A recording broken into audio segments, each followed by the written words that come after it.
everybody. Welcome to another week in Pensado's Place. He's Dave, I'm Herb, and our guest is the smoking hot, I mean that in the mixed way, Josh Gudwin, but we'll get to him in a second because we've got winners. Got to tell you, the Pensado Fall Free-for-All is absolutely bananas. It's going like gangbusters. It's brought to you by Warm Audio, Groove 3, and all the good folks at Isotope, Sonarworks, Eventide, Tascam, IK Multimedia, Leap Wing, and all of us here at Pensado's Place. 3 winners each week for a month, grand prize winner at the end, and every single person who enters wins something. What do you win? You win a free 30-day all-access pass to great audio instructional videos provided by Groove 3. Everybody who enters wins something, and there's plenty of time for you to win. So Jordan, let's hit a drum roll. Can you hear that?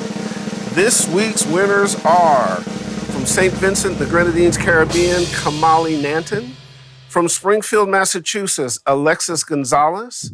And from Fort Smith, Arkansas, Justin Cockrell. Yay! Congratulations, you guys. Now, what did they win? And better yet, what can you win?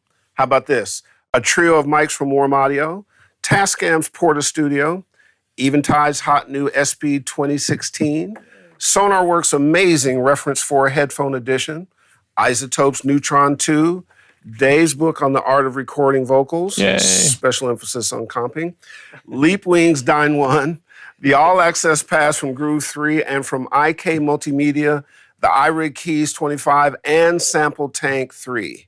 And the weekly winners are also eligible to be a grand prize winner.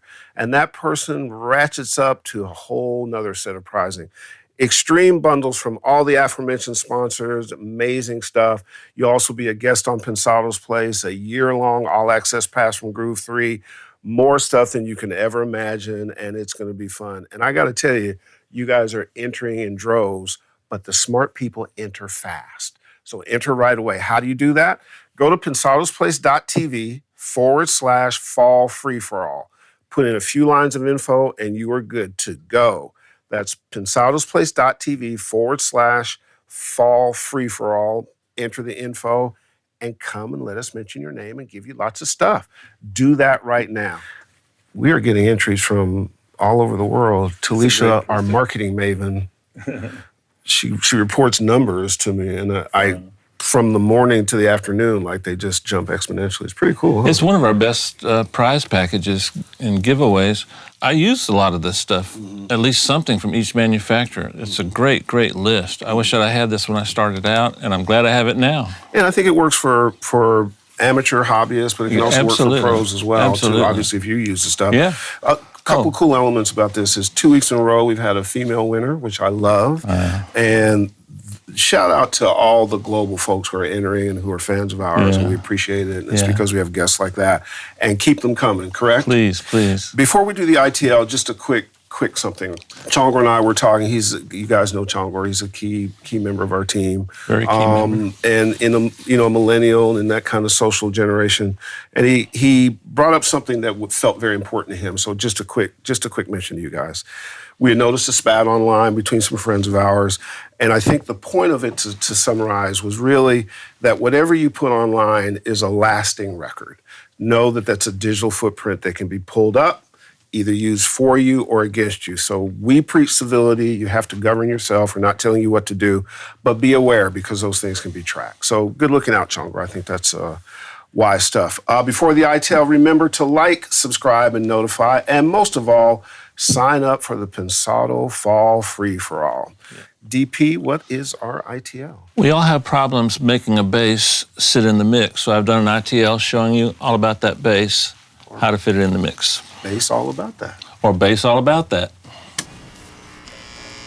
Bass is one of those instruments where you really have to find a lane and a spot for it in the mix. It's going to compete and get along with the kick drum, and they both together can determine how a person reacts to the song. Some songs you want the bass low frequencies below the kick, and then you want the bass high frequencies above the kick. Now, in this particular song, I wanted it to sit with the kick. The kick has a little more point, and so I'm going to show you what I did. Here's the sound I got.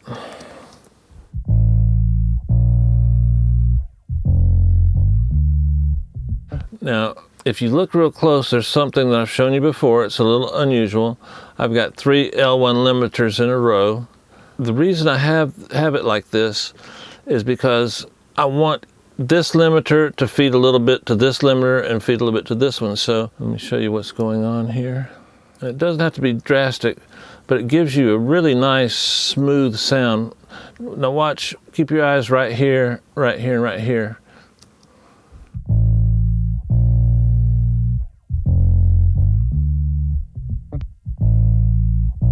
Okay, now I'm also running it through an SVT, which I love.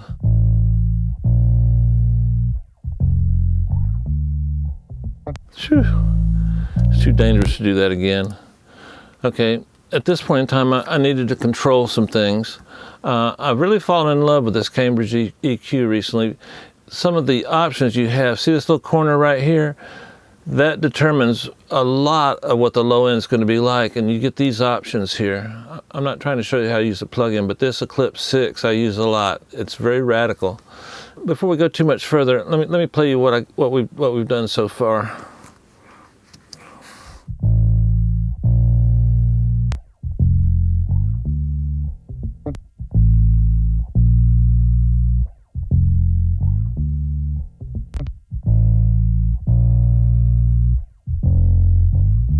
Oh man, that sounds so good. This is something that I've just recently started using.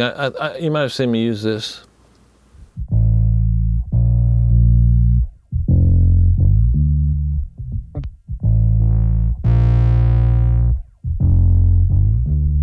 You get a lot of control. It's a great plugin.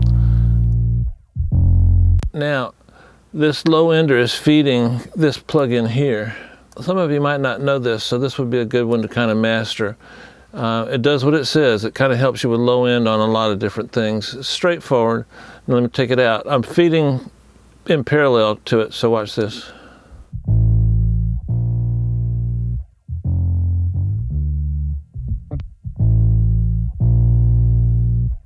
So that's it. Check it out. There's a lot of techniques that you can apply in other places. These 3 limiters in a row, I've done it on background vocals, I've done it on guitars. The trick is to not get each one to do too much. So if you take and limit with this first one, this is not going to have as much to do. So slightly raise the output of this one so that this one will have something to do. And then the same thing here, slightly raised, so this one will have something to do. This one doesn't need anything to do, so we can see these are even. So that's the concept here. And I like doing it with the L1. There's something about the L1 that just has a texture that some of the newer plugins don't have. It's a good workhorse. And don't forget, this low ender plugin by Refuse is, when it works great. Now, like any plugin that's ever been made, and don't get upset if you made this plugin, it doesn't work on everything, but when it works, nothing can touch it, and I use it a lot. So, bass, 808s, the concepts here have a lot of uses. So spend a little time with this, and you know, copy these screenshots. You can see the numbers here, and rock on.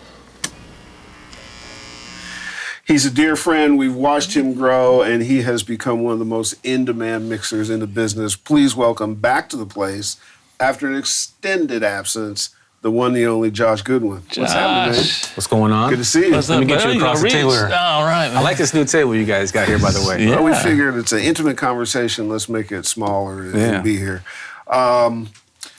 If the audience that's watching us now could have heard the conversation before the camera, would we call it earthy? What would we call that conversation? Well, it was political in nature, and we solved a couple of problems, with the Supreme Court thing going on, some of the things with the, president stuff. It was high level. I learned a lot. I thought it was on bathroom habits, but nonetheless. It was definitely earthy. It was earthy. Yeah, and dark. Yeah. First of all, congratulations to Dave. you and your amazing wife child. and manager, Buffy, the Buster. Buffy. Amelia. Yeah, that little nugget was born August 6th. Amazing. Life-changing? Life-changing, for sure. Has it made you think differently about your work, time spent away, what you do, totally. seriousness? I gotta be like a more in-demand husband.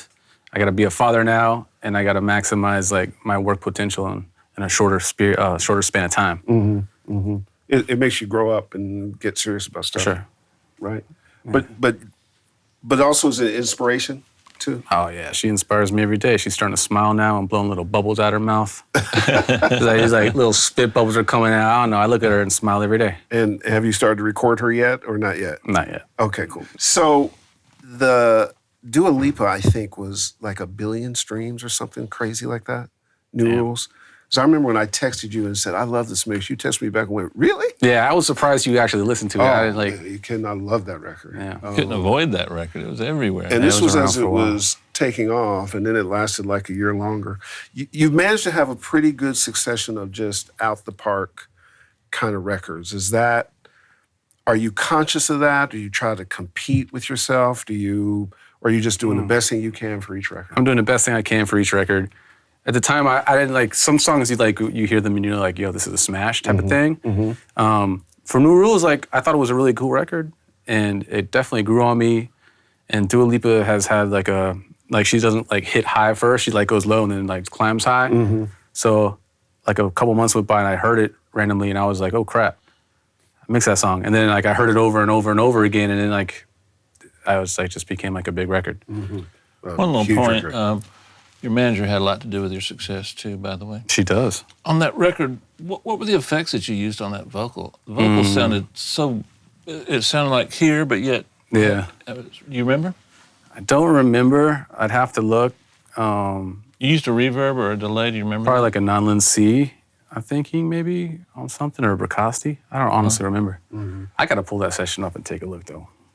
It was only 2 years ago, Josh. I know, but Josh is busy. I haven't pulled it up in a while. You've done 5,000 records between now and then. Yeah. That record has something special about it. The way you mixed it was organic. It didn't feel like contrived. In other words, everything worked so beautifully. Is that a function of your musical skills and your musicality? Yeah. Because it felt like I was hearing someone celebrate the music, not their technical skills. You have technical skills, no doubt, but Yeah. I liked it for that reason. Yeah, no, like, New Rules I'll use it as an example. Like, when I hear songs that make me feel good or they take me back to a place that, I have good or bad memories, whatever the case is, I feel really good when I hear those songs and like you get flushed with this emotion through your body.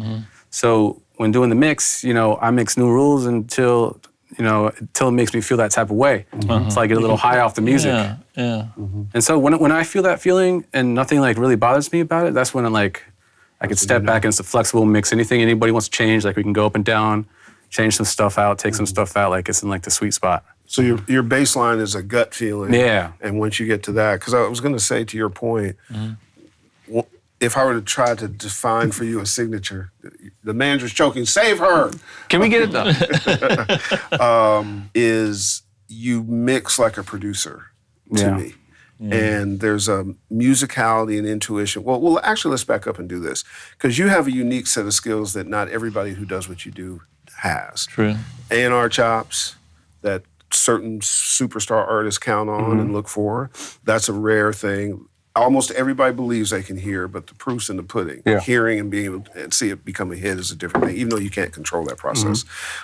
In some cases, you're doing vocal production and full production. So to me, you're an artist that has different kind of tools in your toolkit, and they all come into play in your mixing. Is that fair? Yeah, I mean, they all help out. It makes mixing easier.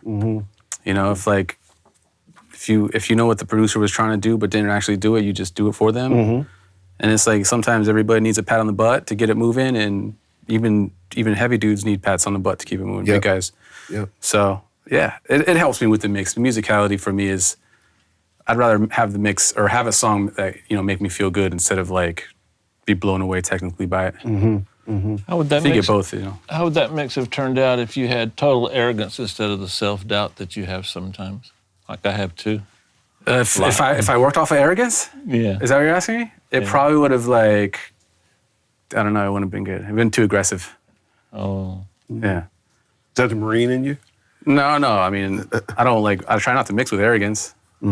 I try to mix in a calm, unlike bothered state, if I can. But you know what? It's interesting that you said. I didn't catch that. Mix in a bothered state? Calm, unbothered. Unbothered state. Yeah. Okay. That makes sense. But in doing that, one of the things about your mixes that I think we both would agree on, and maybe you as well, is that there's a sort of controlled aggression in your mixes on certain records. Yeah. Like you can feel that there's some oomph in there. Yeah. Is that thought out, or is that just kind of getting to where you feel it? That's just where I naturally would take it. I don't know. I kind of need that on certain records. You know. Silk City was one of those records that had what Herb's talking about. Yeah. Do you put that same feeling in ballads? Nah, you know, it's all per record basis. And it's also like if I get a rough mix, like I respect the rough mix, and you know, if I get a good solid rough mix and the kick is not aggressive and it's soft, like I'm not gonna make the kick too much harder, you know. I'm gonna make sure it's still heard, but you know, so it's per song basis. And some producers, like I have the kick loud in my mind, and some producers ask me to turn the kick up, so it's like, geez, all right, little baby steps. Yeah. I'm trying to think of a ballad I mixed recently. They're all kind of mid records. You know, mid with a push. Yeah. I haven't done a ballad in a while. Maybe like a pop ballad, but Let's all do a ballad together. You've had growing notoriety and success on the Grammy level in the Latin world. And is that specifically, is that a love of yours? Is that just records came your way, you understand it? Do you treat them any differently? I don't treat them too differently. I respect like the history of the record, and you know, if the producer's telling me like important things about the record, you know, I'll make sure those things are showcased. But I still approach it the same way. You know. What other projects in that space you've been working on? Just did Balvin's album. What else? Bunch of Anita stuff. Bunch of stuff for independent producers. That's a huge. Yeah, Anita's like, she's like the biggest star in Brazil. She's like the one. She's massive. In Brazil, like when you're down there, I haven't been down there. I've been invited to go down so many freaking times, but I haven't gone yet because my boys go all the time. But you know, it's a world unlike no other. And they go down there to work? Is that what Yeah, they work. You know, they manage Anita. My buddies Sam Shahidi and John Shahidi, they're great guys. They manage Anita, so I got to go to Brazil. Buffy, can we make that happen? On it. Thank you. Was the earliest kind of connection to that space, was that the Bieber Despacito thing? Is that the first thing you did that had that kind of success and had that kind of feel? Or was there stuff before that? As what, the Latin stuff? Yeah. Well, I think if I remember correctly, that was a while back. It was a while, yeah. It was right after Purpose. Mostly Alejandro Patino, he's like was one of the producers on Juanes, and he liked the Bieber album, so that's why he reached out. And he told him I worked on the Bieber album, and so he was like, "Hey, call this guy over." Gotcha. So I kind of jumped on board, like super organic, like that. Gotcha. So you did the Despacito version with Bieber, correct? Oh yeah, well Despacito. I thought you were talking about Juanes. I'm sorry. Oh no, yeah, no, I was talking about, was Despacito one of the earliest kind of Latin things that you put your hands on, the Bieber version that blew up? Yeah, totally, yeah. And started to get your attention in that space. I don't know timeline wise if that was before the Juanes album or after. I honestly don't remember. But it was all in the same, you know, year. And you went down to Columbia. Yeah, I flew down. Yeah, I got a phone call from Scooter on a Tuesday. He's like, "I need you to go cut Justin on this record." I was like, I was planning on going to Turks and Caicos that weekend. It's like, "Cool, can I do it Monday?" He's like, "No, I need you to fly out like tonight or first thing tomorrow." So I went home, got a 3 a.m. flight, woke up in Medellin, took a nap, went to the studio, cut Justin, comped his vocal on the spot. And then from there, you know, Jay mixed the original on that, the original Despacito. So I sent Jay the vocals. And then like an hour later, JB's hitting me with all of these changes that he wanted me to do. His time started rolling over, so I just ended up having to do the finish off the record on that end. So you did it all during the time you took that trip? Yeah. Wow. I was in Medellin for a day and then did the comp in Miami at the American Airlines lounge on headphones and like a HDX rig. And then I finished it on an island in Turks and Caicos, Parrot K, on a Bose little speaker and sent that off to Dave Kush. Everybody's mad at you. It just had to go down that way. Like Justin was making changes like that Saturday and they were putting it out Monday. Oh, wow. And it was less than a week turnaround anyway, so it just had to be done that way. Wow. Yeah, shout out to Jason Joshua. He did a good job on that. This is a silly question, but living in Miami, how did that help you work on some of these Latin projects? Because when I was there, you can't help but Yeah. be good at Latin music. That's all I heard. Subliminally, I've been always listening to that, those kinds of too. rhythms and music, and so I definitely think that helps me out, and that goes around with the musicality and just like understanding music and making, on a feeling level as opposed to technical level. I kind of feel I always put a little Cuba in everything I do. I love that groove and feel, Me the too. feel. Ain't no click tracks down there, It's good Thought you were stuff. gonna say, ain't no half-stepping. Buena Vista Social Club, those guys. Oh my goodness. Cooler than them. Because I remember us discussing soca music. Yeah. And that part of your wheelhouse. Yeah. So do those influences come into the pop records and the urban records that you make? Totally. Yeah, I take little pieces of, memories and inspiration I can. Like I said, I'm looking for that music high. So anything that's going to take me to that level.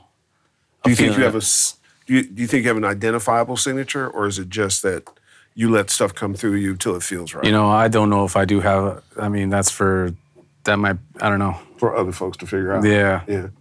Either way, it's like with self-doubt and like musical signature and stuff like that, I'll be like mixing all week or all month or for a month and a half and then like feel like I'm a piece of garbage and like I'm all just feeling down about it, about some nothing, really. And then it's like I just go on hikes and just jump back in and just charge out. So And go for it. yeah, I try not to focus on like all that stuff. I let the history books play it out. I'll just look back in a couple years and figure something out and I'll be like, I might have been onto something or not.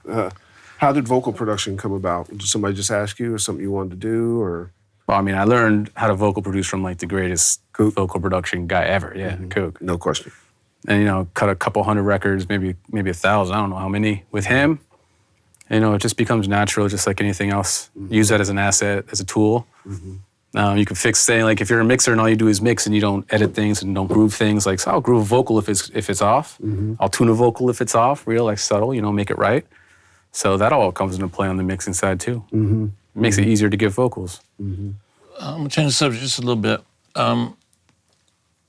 When you left Full Sail in 2007, that 2-year period, you slept on so many sofas you could actually work at a sofa factory. I can. Explain to me the difference between starting in 2007 and starting in 2018. Is there a big difference, and what could they apply from your story? Because it's a really good story.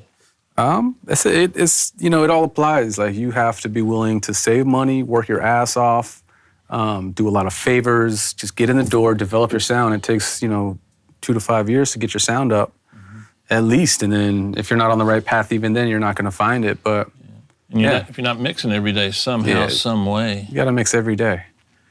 And if not every day, at least 5 days a week. Yeah. Do you play anything?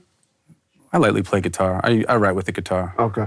Yeah. Okay. But I can't like go against Dave in a batter's box guitar session or Mike Dean or any of those guys. Mike Dean. I love Mike Dean. We should have like Thank you for the a compliment. team batter's box. Now that he said that, just line up a group of people and I like that. see if you can beanbag them. Didn't Dave do his own batter's box with himself recently? Just last Did I see week. that on social? Yep, he did just last week. It was interesting. Yeah, Because we still got lost. Figure that one out. The 2 days were very distinctly different. So but we'll talk about that off camera. The business side of the business, like if you EP your records and so forth, Yeah. you stay on the creative side and then let your manager do the business stuff? Totally, yeah. Gotcha. You stay away from that and then... I can't be thinking about that when I'm trying to be creative and have fun. Yeah. This job has to stay fun for me, or else it becomes like a job. So yeah, and plus there's people that are great at doing that kind of stuff. They talk about it every day. That's what they do in handling on that end. So why would I want to step on those toes? Yeah, let them do it. Yeah, and Buffy's been holding it down with me since I was an assistant engineer. Wearing Dickies, you know what I'm saying? I still wear Dickies sometimes. Buffy held me down too for a long time with she was Ron Fair's assistant. Yeah. Boy, she was a godsend in that situation. So getting back to reality, you said, and I quote, that you don't set any goals. Yeah. Just amplify on that and tell us why you don't. I happen don't- to be similar, but For me, it's hard to like write down a list of things and achieve them. Kind of like, it doesn't overwhelm me, but I just would rather just start doing things. And as long as I'm hitting the points that I need to be hitting, that's my goal sheet is, bigger than paper or whatever. It's anything I'm trying to do, like I'm trying to do it the best I can. So it's like, that's my goal always. Okay. Yeah. But you don't have like, if you're not successful by the time you hit 30, you're gonna go work at Home Depot or something? No, I'm getting out of this business when I'm done, when I'm tired of it, when I don't want to do it anymore and I have no more love for it. Would you raise your little daughter that way? No, she could do whatever the hell she wants as long as she's passionate and loves what she does. I'm happy with whatever she wants to do. That's cool. I'll teach her how to, do all this music stuff, but it's up to her if she wants to use it. Yeah. You've been and earned a number of nominations and awards and stuff like that. Are they important to you? Are you competitive that way? I still wonder why, honestly, Herb, it's like, it's nice to be recognized for this stuff. I still feel like, I might have said this a couple years ago, but I'm still getting started. Like, I get better every mix, and I feel better about my mixing every mix. And if I'm still feeling that way, it's like, I mean, you can keep them coming. Is that a Pensado award? I think it is. Is Rose up there? Oh yeah, Yep, Rose. Absolutely. Yeah. Absolutely. Candid. That was an early one in Paula. your career. Paula. Huh? Yeah. Absolutely. I was dressed pretty nice that day. Rose and Paula and Zoe and you. Yeah, you were clean. Because, Latin Grammys, regular Grammys, this, and now you're up for Secret Genius of Spotify. That's an illustrious group of people. So it's Jason, guys are Servant, giants. Manny, you, Yeah. Servant. and no, I said that, and Leslie. Braithwaite. Leslie, yeah.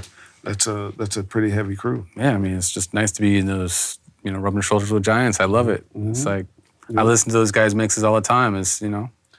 Do you now notice in your career people or younger people coming up and they're looking up to you? Or Yeah, they're asking me how they could mix records. I'm like, fucking mix records. It's like there's no science behind it. Just do it every day until someone wants to pay you to do it. Well, see, that's the beauty of it. The advice is efficient. It's that simple, guys. Like, Just go. No, you're not going to do it if you don't do it.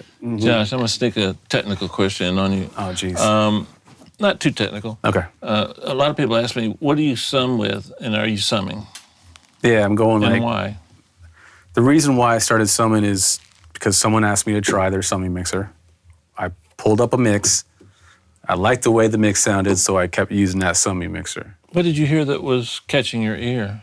I don't know. I don't know if it just came together quickly, that day was like on fire, I was feeling good or something, and then the mix came together quickly, so in my mind it was like, oh shit, this works with what I'm doing. Yeah. And so I started incorporating the summing, and now it's like, I use it all the time, and it's flexible. I dig it. I like the way it sounds better. That's all that matters. Yeah, right? if I mix through it, and then I switch back to my 192, because I have it converted both sides, like the 192 doesn't sound near as good as the summing sounds. Okay. I don't know if I'm used to it.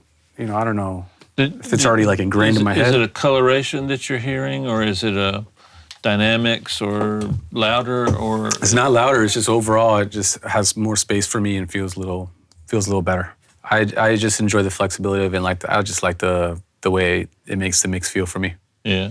So now you use it on everything? Yeah, I go out 16 out into a mix stream, and then out of a mix stream into a burl, and then out of the burl digitally back into HDIO. And I clock off the burl right now. Do you add any processing between the time it leaves Pro Tools and the time it comes back into Pro Tools through the summing? In other words, do you put plugins on the summing, or I put it in once it comes out. once it comes out? Yeah. Okay. So you go into it, then as it comes back into Pro Tools, you might add a plugin at that point. I might add like 5 or 6 of them. Oh, okay. But you wait till then. Yeah. Oh, that's good. And just in my template chain, I'll add those plugins though halfway through or 75% through the mix, And in terms of overall usage, do you use a lot of outboard gear now, or just the summing mixer? Bricasti, a spring reverb, an Orban spring I have. Oh, wow. I have some compressors, but I usually use them for tracking. Oh, okay. I don't know, you brush up against the compressor knob and then you gotta just put it back where you think it sounds. It's like, I'm good on that right now. How much tracking do you do? Maybe like 40, 50 records a year. Oh, really? Yeah. Really? But it's all vocal production. Got it. So it's like, you gotta cut it and then fix it. Yeah. And enhance it, maybe. Do you have particular people that you use to master your records? I've used all the guys, Colin Leonard, Dave Kutch, Chris Geringer, who else? Randy Merrill. Just a lot of the mastering stuff comes from the label. They already get that stuff prearranged. Yeah. And unless I have a problem with the mastering engineer, we rock with it. Gotcha. But, you know. Got you. Do you comment if it's not what you need to be, or do you leave it alone? I try not to listen to my masters, but if a client asks me to listen to it, I'll listen to it. And if it needs a change, I'll comment if need be. Got you. Yeah. Got you. So you're at this point now. Things are rolling. Yeah. You don't make a lot of lists, so you don't necessarily a lot of goals. You just sort of feel it out intuitively, and you and Buffy kind of go through and just see where it's going. Yeah. Is producing more in your future, or is that something you'd like to do more? It's definitely something I'd like to do more. You know, it's been like jumping into mixing is kind of, it's not a part-time job. Right. It's full-time. Yeah, for sure. Times 2, maybe. Yeah. So I put a lot of that on the side for that, just to see if I could even mix, and like it's happening. So production will be next, you know. So like, because on the Pete Yorn, Scarlett Johansson record, that's something you produced? No, I just mixed that. I just mixed that. Got you. What is that project? It's a cool project. Pete Yorn's like an old alternative guy, and he's been collaborating with Scarlett on an album already, and they're good friends, and they're friends with Scooter, and they were all having a conversation one day, and Scooter's like, "Yo, have Josh mix this," and I was like, "Freaking cool." Cool. Yeah, let's go. Here we go. Absolutely.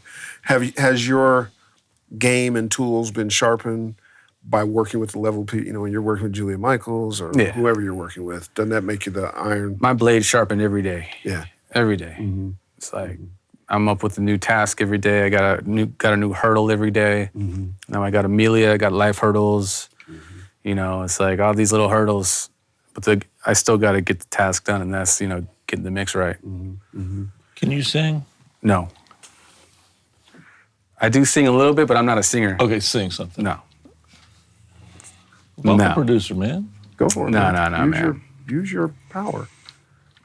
I can't sing either. So you guys I heard Dave has perfect pitch, man. Is that true or no? Well, it's in Batter's box. Okay. I was thinking the same thing. And that's coming up right now. In some ways, I think that we're sometimes better with vocalists because we envy singers. We aren't one, and so we know we've listened to them from a different perspective and know how to make them palatable and sound better to people. Totally. Like us that can't sing. Oh, I think that's completely true. Not every vocal producer can sing. That's like... That's the same as executives in the record business. They just couldn't become artists. Yeah. And so, the perspective that they look at it from has a lot to do with desire. Yeah. And what they I've actually had, back when I started my career, and I'd try to sing a note I've actually had singers leave the room and never come back. Well, that's how bad. I'm serious. I was really bad. Do they leave on a stagecoach? Is it? When you started your career. Damn. All right, let's see how Batter's box. Let's see how you do, strikes Josh. low. Here we go. How do you guys rate Batter's box? I judge it afterwards. Oh, man. Very specific and concise way. Okay. The analytics called Moneyball. All right, you ready? Yes. Toss away, sir. Microphone. 251. Kick. SSL EQ. Pianos. 670. Fairchild. Oh, nice, showing off her Fairchild. Penalizing for He's that. doing that quiet assassin's voice. Yeah. I'm thinking because like I'm on thin ice right now. Pressure. Strings. Henson's White Room. He is The best reverb in the game, I promise you. Really? Yes, my favorite reverb in the game. Wow. 808s. Some Crane Song Saturation. What's that? It's a freaking plugin. Phoenix. Yeah, Phoenix too. I've been using that on 808s lately. No shit. Dark Essence. I changed it. I just turn it up all the way. I change it. I go up and down. And whichever short one's... answers. Sorry, yeah. Dark Essence. That was good, wasn't it? I said that. That was a curveball. Yeah. Dark Essence. I don't know. I'd say that was a lean as opposed to a... Tie it in. Yeah. Tie it all in. Look at the comments below for that. Tight end. Snares. Snares, I'll put probably a plate on him. Loops. Decapitator. Fatherhood. The sway. You gotta have this, like, I got this rock. I stand up, I'm listening to a mix, I'm rocking back and forth.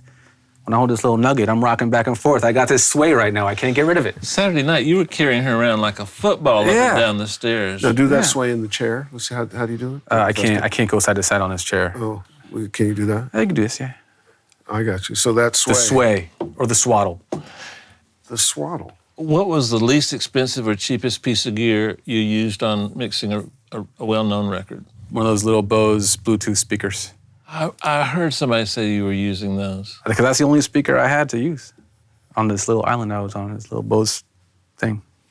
Wow. That's the cheapest piece of gear, right? Yeah, that's pretty good. I'll take that. Like a little $200 you don't speaker? remember, was it like a pill? It was, yeah. It was like one of those little round things. Oh, yeah. Yeah, speakers. You still have it?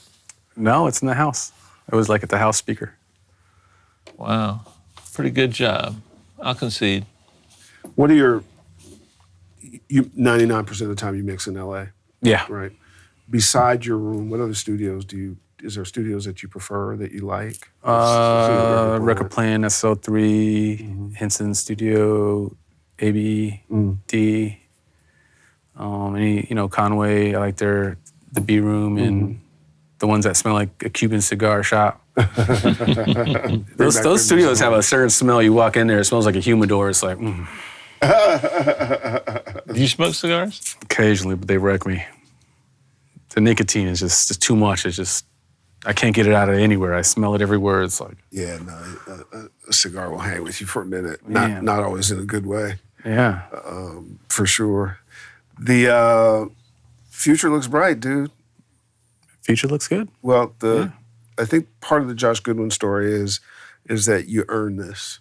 Yeah. Like it does. It's not gifted to you. Wasn't handed to me. Well, I could proudly say that, but it would have been easier if it was handed to me. Right. Yeah. I don't know if you'd have been as good. I don't know. Maybe It can not. never be easy. Yeah. I'm trying to think of someone that I would say was easy path, but it's not. It's not an easy job. So The early rejection is what kind of made me want to think about doing something else. Because when I first started, I didn't know how to mix, but I was doing it, and everybody hated it. I mean, that's not a good way to get enthusiasm about the future, yeah. Well, it's such an uplifting note that we're ending the show. Yeah, but look, Well, this is the reason why, is because these pros mix freaking 5 to 10 records a week, maybe sometimes more. It's like when they're doing a high volume of mixing like that, and you're doing like 2 mixes a month. It's like, get out of here. It's like you got to up your intake. And you get good without knowing it. You get good before you know it. It's too. like if you don't have any pictures of yourself, and then you look at a picture of yourself 3 years ago, you're thinking you haven't aged, and you look at the 3-year-old picture, and you have. And I think skills are like that. You know what I'm saying? And now the judging of it has changed. Having a hit single back when you were mixing those kinds of records, there was a path to that. You could kind of get a definition, even if your song wasn't the single. Now there's certain things that may never have that kind of success, but can be successful in different ways. It's hard to keep score now. It really is. The scorekeeping is way different. So you just got to keep it moving and don't be focused on the past and don't try to chase a trend or chase a sound. Just do what comes natural to you. If people like it, they'll pay you for it. If not, then... Do you reference a lot? I do when I'm asked to, and I do if I'm like questioning things. Mainly I'll reference the rough mix and any kind of references a client may ask me to listen to. But I'll try to, if I have enough time, I try to. I should probably do more. Films, TV, any of that kind of mixing? Does that ever come your way? No. No. Yeah. Not a desire. Definitely not. Got it. Editing room noise and vocal takes to different environments and stuff like that does not appeal to me. Does not make me feel high. Wasn't your first job in L.A.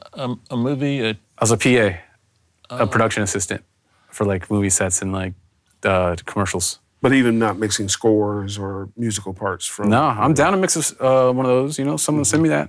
Just reach out to Buffy. We can get that locked up. You know what I'm saying? No, I'm kidding. I just do music. I don't know. That's hilarious. Yeah, I did one film. I think you were involved. The White Man Can't Jump. And love that movie. Everybody... I got a credit for songwriting at the end of it. Love that movie. But that's just too many cooks in those types of situations. Yeah. It started out fun, and then the what do you call him, director? He was real cool. I liked him, Ron Sheldon, but boy, it wasn't fun. I'm standing in front of all these people, and they're just like talking about me like I'm not even there. You okay? Oh, no, Dave, you're here with us right now. Yeah. Can you do I come the from a close, culture where that requires the death penalty. Yeah. Oh, man. Okay. Yeah. Wow. But this is now out of your system. Metaphorically. Okay, cool. Cool. Well, metaphorically, why don't you take us home? Okay. You know we love you. Thank you, Herb. We know we love your wife. Appreciate you guys. We love what you've done. There's a reason why you're a multiple Pensado Award winner and nominee, that's for sure. Yeah. And continued success, come back. We'll get you back again. Yeah, man. I just didn't want to come because I feel like I don't have to talk about with you guys. Like, I don't want to, like, sell anybody short or something. Like, honestly, like, self-doubt is like, I was thinking about that. Well, while Dave is doing the close, just click through the albums that he's worked on. Just have those run through the background. You get plenty I'm not to talk saying, about. like, all right. No, I know. I'm just saying that there is way more than you think. So, DP, while this greatest hits of Josh he's working on goes by, why don't you take us home? Well, guys, I'm blessed to have a friendship with Josh, and one of the things that comes to mind is the good guys do win, and Josh is the poster child for that. But also, too, man, things just don't come easy in today's world, and the work he put into it. Look up some videos online and hear him describe some of those things in full. I got emotional doing it. It's not easy, and I think that's a good thing because it keeps the people out that don't really need to be in our profession. So don't ever trust the times when you don't have some difficulty. I think they're a barometer of growth. So we'll see you next week. See you. Bye-bye.